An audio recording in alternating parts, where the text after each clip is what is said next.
Hello, I am the Dark Lake Bear. If you enjoyed this video, or if you don't, please like it, dislike it, and tell me why you don't enjoy it. Now, let's get into the gist of things. It's time to choose your Blackstone characters, and now your character. And now the question appears as, what will you choose? There are a lot of characters. We'll go over the characters presented in Warhammer Community, and I'll give my opinion on them. Now, this is interesting because you have basically a ragtag group of what were they? Nine individuals, but the two tiny ones play together, so that's interesting. But we'll get there.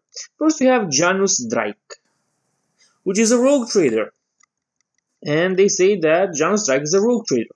Of course, one of the bold pioneers tasked with expanding the borders of the Imperium. The Blackstone Fortress is one in a long line of claims this explorer has made for the Imperium, and stores invaluable architect and artifacts for future ventures.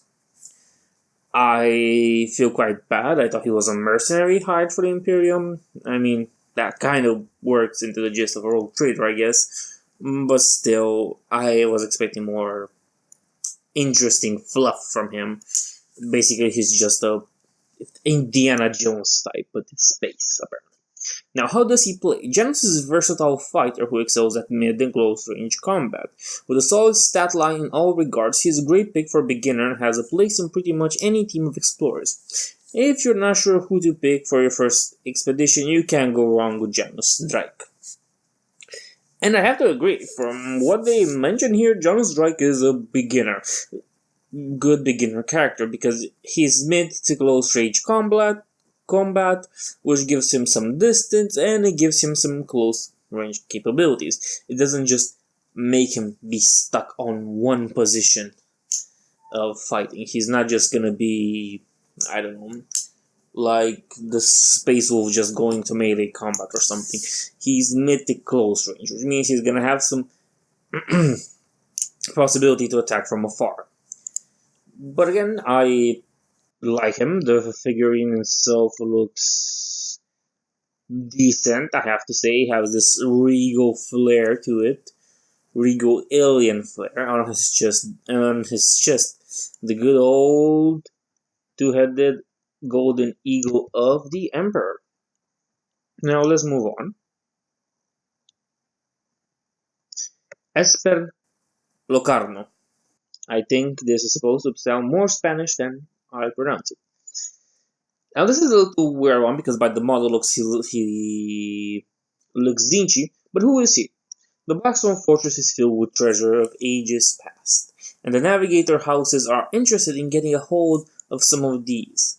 Esper Locarno is a sanctioned mutant tasked with rediscovering cargoes which belong to his family by ancient right, as well as technologies to refine the ill-understood process of warp travel. The warp travel thing is very interesting because that's what the Emperor was working on before he kind of got caught up in the Horus Heresy. So yes, this is interesting. Now, well, Eldar warp travel. Anyway, this isn't sanctioned mutant.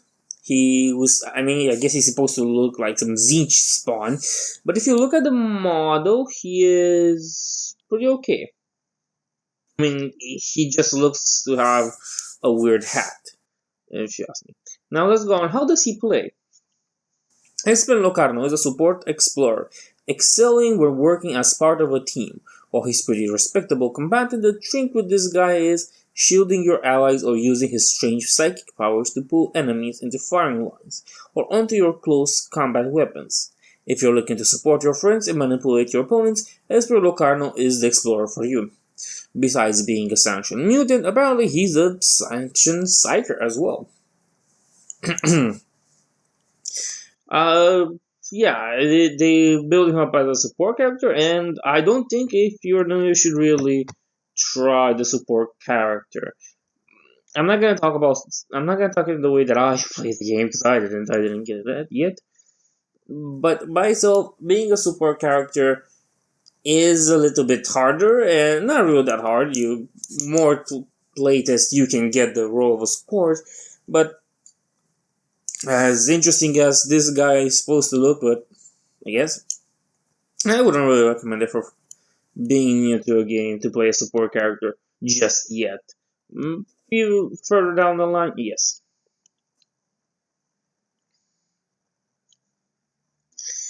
Ah, god damn it. While our good old friend Esper Locarno was an Imperial Navigator, we have another one. Thaddeus the Purifier, the Ministorum Priest. Who is he? Well, Thaddeus is a Ministorum priest brought to the Blackstone Fortress by a holy vision and the burning remains of a particularly impermanent Imperial Navyman.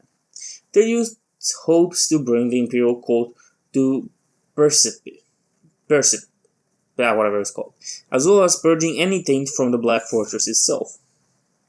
I'm just gonna get over the things before talking about him. How does he play? As you expect from a priest. Thaddeus has a range of skills that work to support a party in Blackstone Fortress, including an invaluable healing ability as you'll expect from a priest in the 41st millennium. He's also a brutal frontline brawler capable of holding his own in close combat. If you're looking to back your friends up while getting stuck in, Thaddeus is a great choice of explorer. The mini storm is not something I really got into. Not yet. I'm gonna look at some models later on today, I guess, before leaving. Now, the model itself is basically a high-tech priest. It is what I would expect a high-tech priest to look like in Warhammer 40k. So, by that knowledge, I am okay with its design. I have no problem with it. His playstyle is, I would say this is a little bit better than Esper Locarno. Maybe it's the model that, I don't know, makes me feel like Esper Locarno isn't that good for a first-time player. But this, while Janus Drake has the ability to go mid to close range combat, this guy is more of a brawler. He gets into the midst of fight. And his healing abilities are always good to have in games. That's a known thing. I would really recommend this one as well as to be playable. And if you can combine him with Janus Drake, I guess that could work. I mean, I'm talking from the perspective of not knowing their abilities right yet. I'm just making assumptions on what they tell us. Now, this one's interesting. Because this one should really come with the previous one. And that's Pius Vorni, Missionary Zealot. Who is she?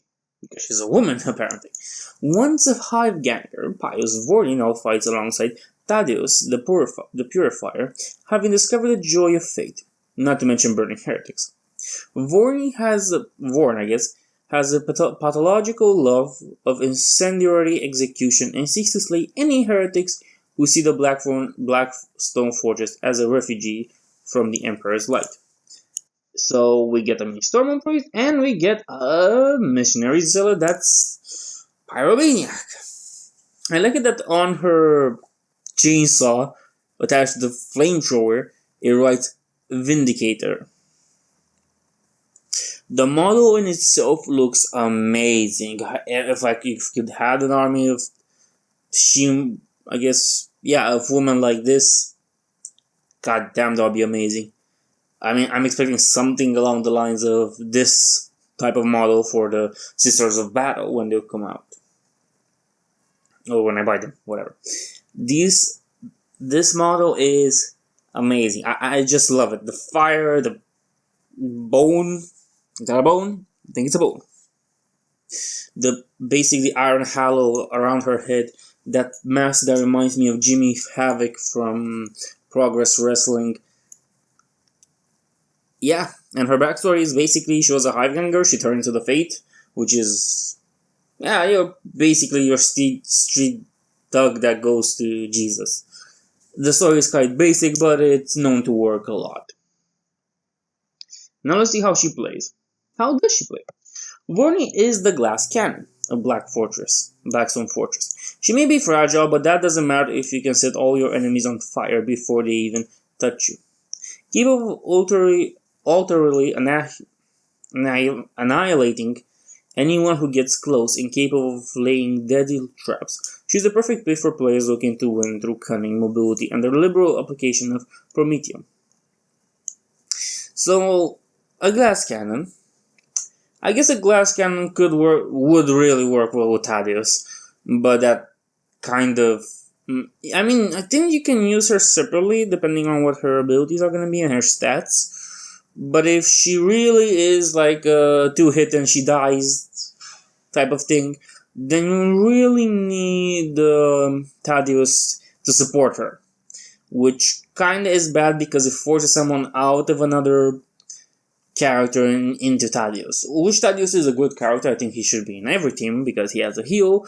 And you might not know this about me, but heals are very important. Heals are very important everywhere. You're talking to support main, or someone that was a support main in League of Legends. So yes, I see this one also working good with the following one as well. And combining these three, the Thaddeus, Vorny, Pius Vorny, and the next one might be a little bit interesting. And you'll see why. Amalyn Shadow Guide, the Eldar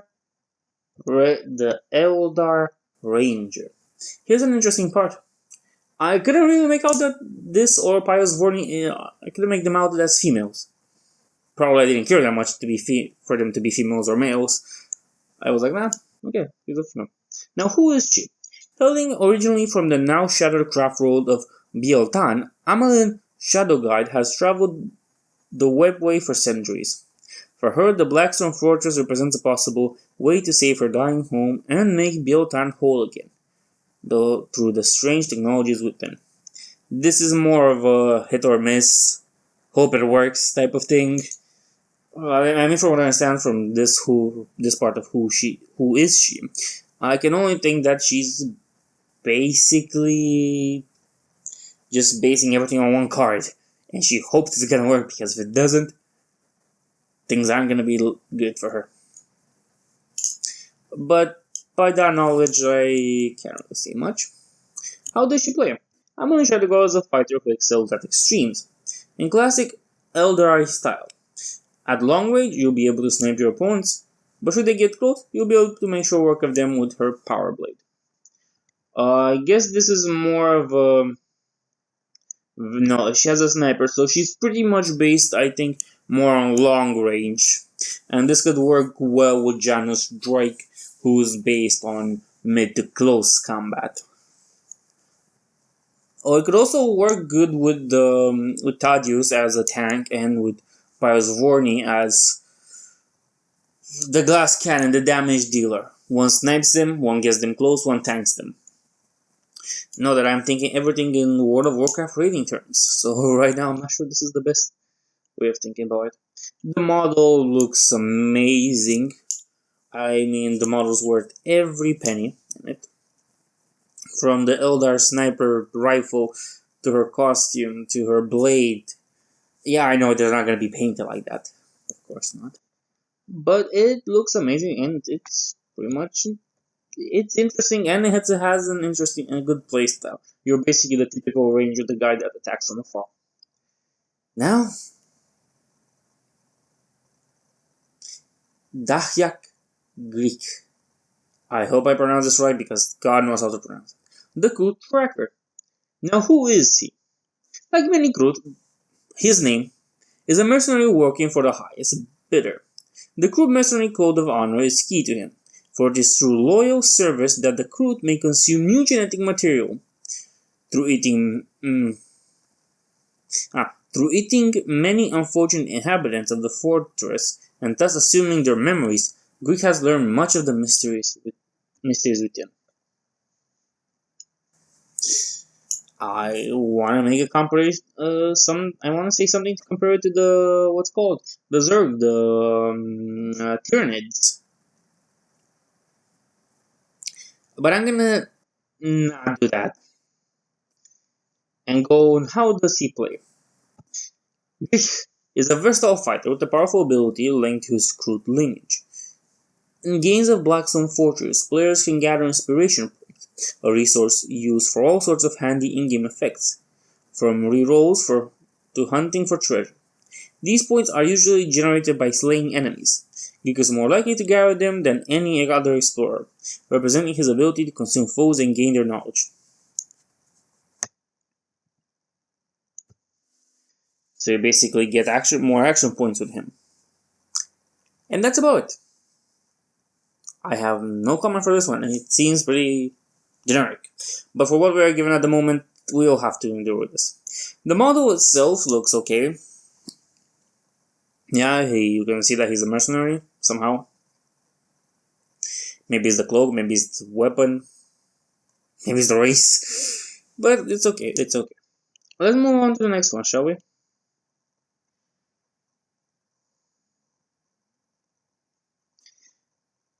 UR025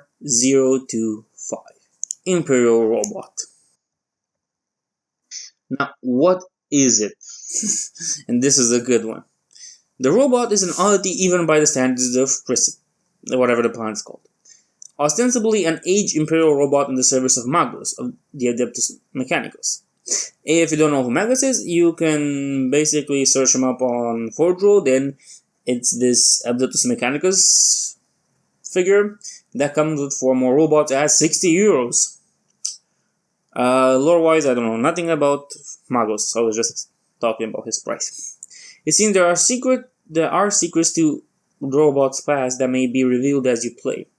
The robot, is interested not in the Blackstone Fortress itself, but the seemingly sentient construct that inhabits him.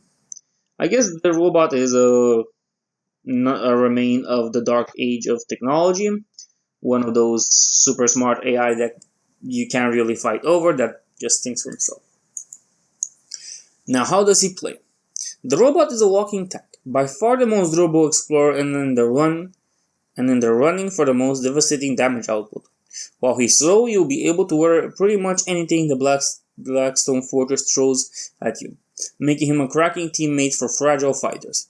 If you're looking to lead from the front and wade through the enemy with barely a scratch, the robot is your gutty, towering death robot.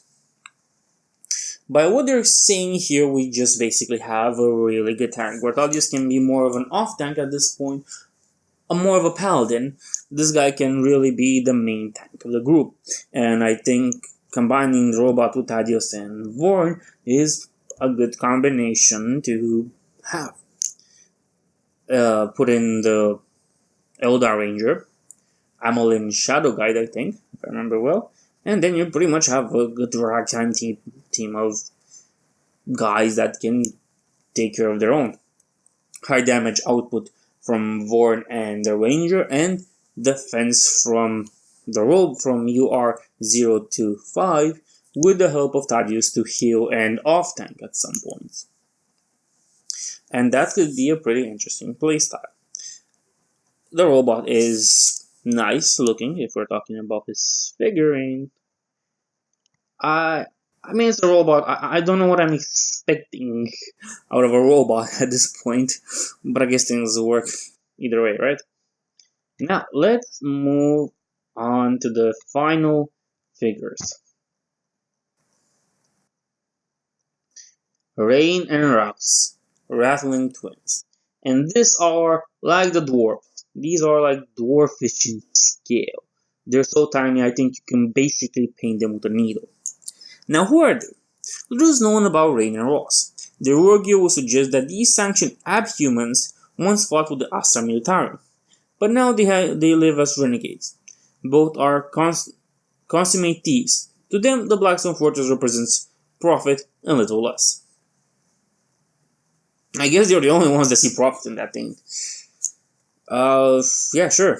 I mean, we don't know about them, but it's clear that they have some connection. They had some connection to the Astra Militarum. Maybe even to Cadia. Who knows? But that's good. I guess renegades. Now with the renegades, you're gonna fight in game. Now with the renegade guardsmen. But okay, let's see. How do they play? Rain and Ross are unique among the explorers in that while they fight as a pair, each can operate separately from one another. While Rain tracks down enemies with his cannon, Ross picks them off at range. Though they can be tricky to play, they're some of the most rewarding explorers in the game. If you're looking to make some killer combos and fancy getting 2 explorers in one pick, pick these guys. Well, basically, you just have still one explorer because the ability of one I think is gonna be split on them, But okay, this just builds up more bodies on the board at the current state it is, which I don't think really is a bad thing. That could be good. Now, yeah, I think there's not much to say. I think these are really the hard options. There was this character in Dota 2, Meepo or whatever, that was like multiple characters at some point, and if one died, you were basically screwed. You lost all the other characters. This one is, I don't think it's the same thing, but it's interesting because it seems to be the harder explorer to play in this game, but still might be rewarding. Again, the figures can be painted with needles, as how tiny they look like, but that's neither here nor there. Overall, my experience with this is, I have to say, I'm okay with it. Yeah, I'm just okay with it. Everything seems to fit its role properly, everything seems to work the way more or less it's supposed to be intended, and I have no complaint here. Everything looks okay, and the playstyles are different, and you can mismatch everything and still have a working combination, well, from my point of view at least, that nothing really seems that bad to me. Yeah, if you lasted until now, thank you for watching. Like, dislike, tell me your opinion, maybe even subscribe if you want to see more of this. I know I'll be posting it. Thank you for watching.